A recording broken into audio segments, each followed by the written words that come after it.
Allah sudah menciptakan obatnya dalam tubuh kita sebagai penangkal, penawar yang dapat menetralisir oksidasi agar oksidasi ini tidak menjadikan terbentuknya radikal bebas.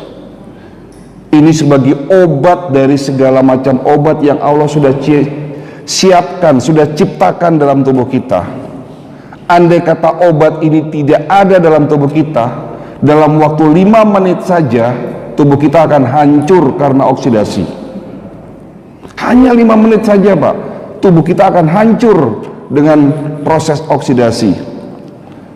Allah sudah tahu gitu loh. Apalagi zaman sekarang, dunia semakin tua, akhir zaman, proses oksidasi ini sangat-sangat tidak terbendung. Nama obatnya apa di dalam tubuh kita? Bukan antibodi, antioksidan. Antibodi ini justru obat kedua, benteng pertahanan kedua. Tolong diingat ya, benteng pertahanan pertama di dalam tubuh kita namanya antioksidan. Namun karena dua hal ini menyebabkan antioksidan kita tidak mampu lagi menerima serangan dari oksidasi. Apa dua hal ini? Pertama, usia tua. Usia tua nih, semakin tua, di atas 40 tahun titiknya, ya, produksi antioksidan maksimal titiknya di 40 tahun, semakin lama menurun. Itu yang pertama. Yang kedua, hal-hal yang tadi saya sebutkan, gaya hidup yang salah inilah menyebabkan oksidasi dalam tubuh kita naik berlipat-lipat.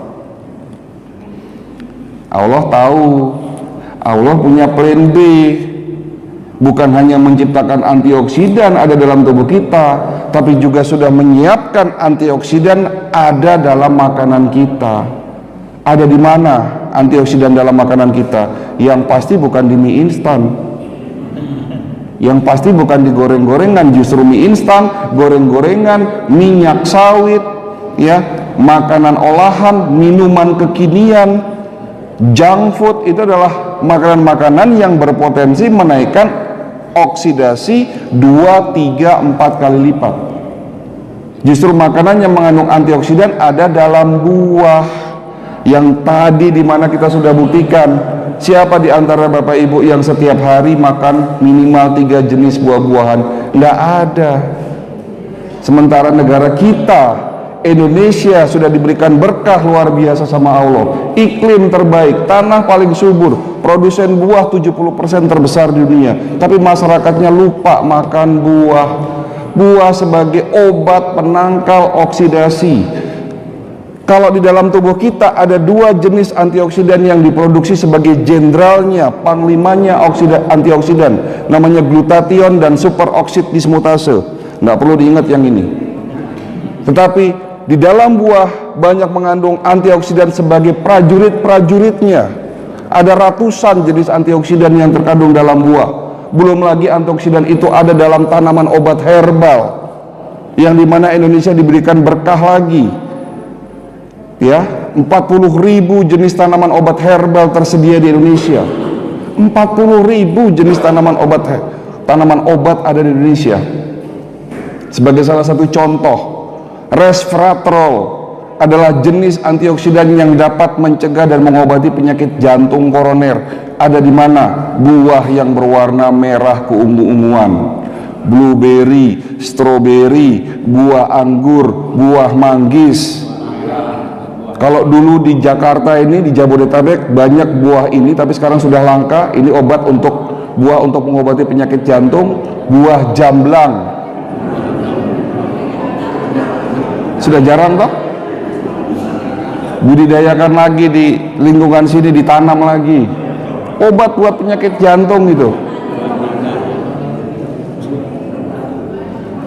Ada antioksidan namanya lycopene. Bapak-bapak yang sudah mulai susah kencing, kencingnya tidak tuntas, netes terus di akhir kencing, penyakitnya apa? Prostat. Sebetulnya bisa dicegah, diobati oleh lycopene, ada dalam buah tomat dan semangka. Antioksidan namanya bromelin, dapat mencegah penyakit kanker, terutama kanker payudara. Ada di mana, Bu? Bromelin tuh buah nanas. Antioksidan yang terkandung dalam buah alpukat dapat mencegah penyakit Alzheimer atau pikun. Antioksidan terkandung dalam buah apel dapat mencegah penyakit batu empedu dan seterusnya.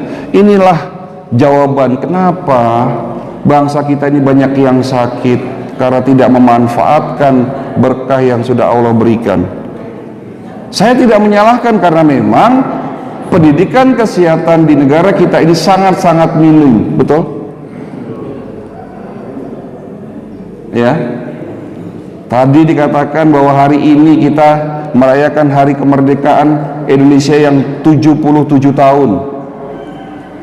Inilah momentum buat kita hari ini, bagaimana nanti 30 tahun lagi bangsa ini menjadi bangsa yang besar, bangsa yang kuat, di mana kekuatan satu bangsa ditentukan oleh dua pilar, pilar pendidikan dan pilar kesehatan. Ya, bagaimana kita bisa dipandang oleh orang-orang Eropa? Jangankan dipandang oleh orang Eropa, dipandang oleh negara tetangga kita sebelah aja mungkin tidak. Tapi kalau nanti kita menjadi orang-orang yang kuat secara fisik, secara mental, secara agamanya, insya Allah kita menjadi bangsa yang besar. Ya, saya mau cerita. Loh, dari tadi dokter katanya sudah cerita. Ini cerita, ada seorang pasien, ini cerita di klinik ya. Ada seorang pasien, ibu-ibu usia 55 tahun sakit diabetes, tapi sudah parah. Pakai kursi roda, tubuhnya lemah, tidak bergairah, ya, kaki sebelah kanannya membusuk.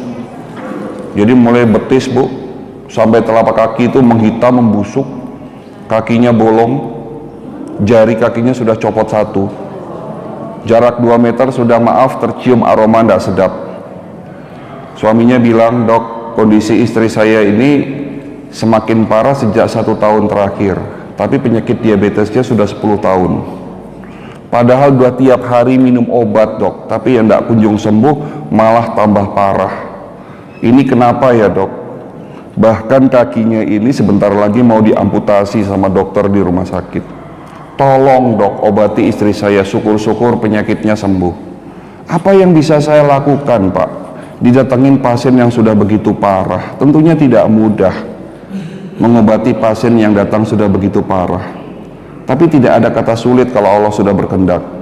Tetapi apa ikhtiar kita, itu yang paling penting. Bagaimana cara kita mengobati penyakit beliau?